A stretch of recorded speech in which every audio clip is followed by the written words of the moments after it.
नमस्कार, आप देख रहे हैं चाणक्य न्यूज इंडिया। मैं हूं मुस्कान। आइए देखते हैं आज दिन भर की कुछ प्रमुख खबरें। इस वक्त की बड़ी खबर प्रतापगढ़ से आ रही है, जहां कांग्रेस विधानमंडल दल की नेता आराधना मिश्रा मोना ने हाथरस सत्संग भक्तों को बताया सरकार एवं प्रशासन का गैर जिम्मेदारानापन। रामपुर खास प्रतापगढ़ के दौरे पर पहुंची कांग्रेस विधानमंडल दल की नेता आराधना मिश्रा मोना।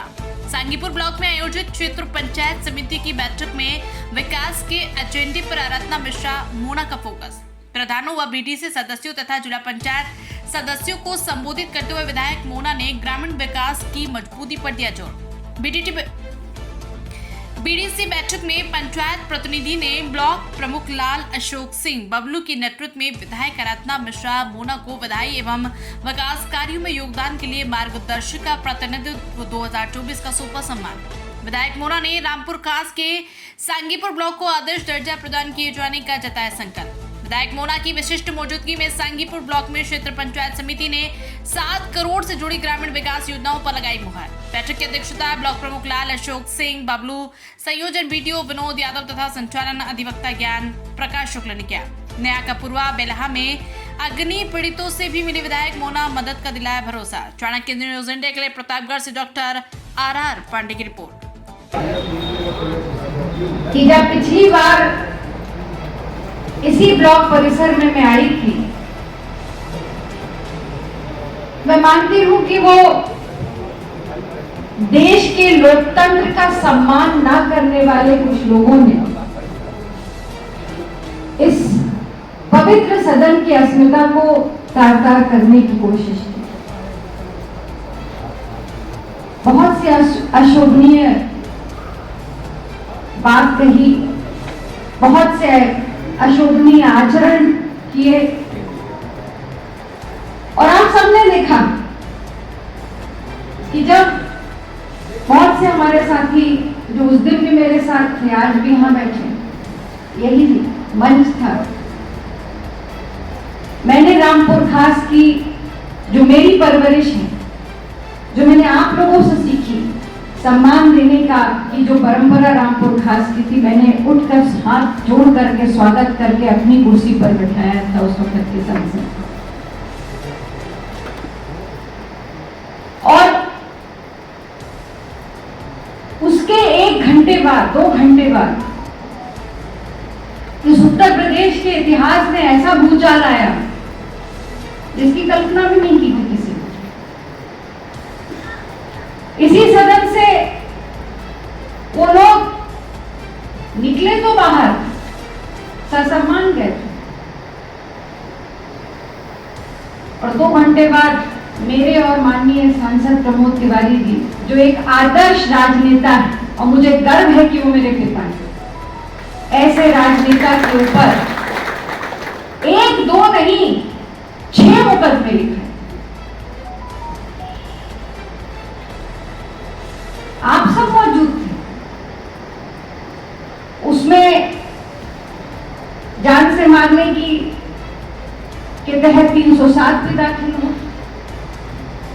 माननीय सांसद, उस वक्त के सांसद जी के साथ जो सुरक्षा कर्मी था, उसके ऊपर हमला करने के लिए उन्होंने उस वक्त बताया कि वो शायद एससी जात का था, जबकि वो बाद में प्रमाणित हुआ कि वो गलत था।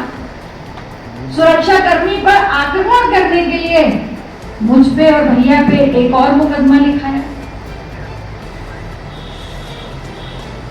आईपीसी सीआरपीसी की कोई धारा ऐसी नहीं थी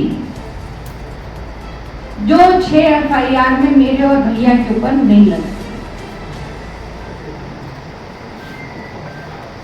और मेरे साथ साथ प्रमुख जी थे, बहुत सारे और हमारे साथी थे, बहुत से प्रधान थे, बहुत से बीडीसी थे, उनको भी लगभग 400-500 लोगों पर मुकदमे लिखे।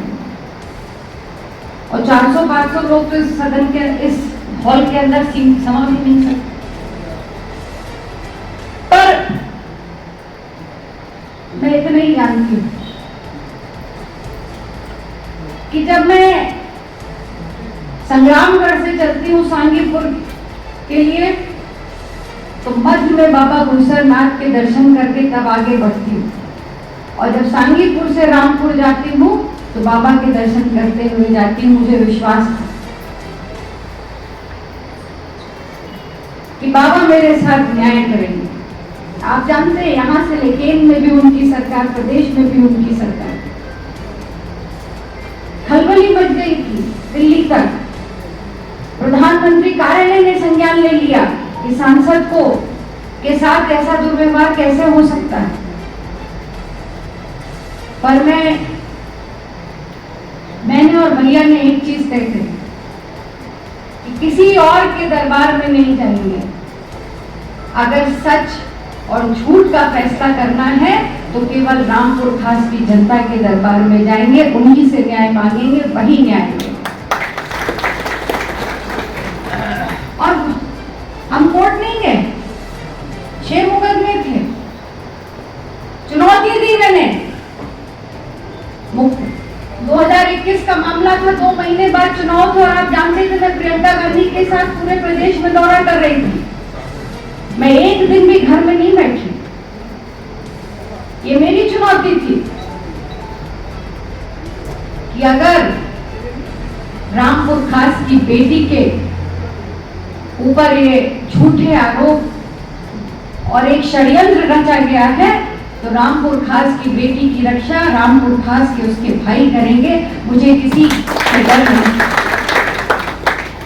और वही सच और झूठ का फैसला बाबा भूसानाथ के आशीर्वाद से, सवाना बाबा की दुआओं से सच की जीत हुई और झूठ की पराजय। जो SIT गठित हुई सरकार द्वारा, उसने ये तय कर दिया कि जो एक आरोप लगे थे वो झूठ नहीं। और आप ये मत समझिएगा कि ये मुकदमे केवल कोई कानूनी लड़ाई लड़ने के लिए रखे, इसके पीछे बहुत बड़ा षड्यंत्र था। क्योंकि उसमें ऐसी धाराएं थी कि अगर 2 साल से ज्यादा की सजा हो गई होती मुझे और भैया को तो हम जिंदगी भर कभी चुनाव नहीं लड़ सकते थे। ये षड्यंत्र जिसके साथ बाबा भूसानाथ का आशीर्वाद हो, सवाना बाबा की दुआएं हो और रामपुर खास के साथियों की ताकत हो, उसका कोई बाल भी बांका नहीं कर सकता।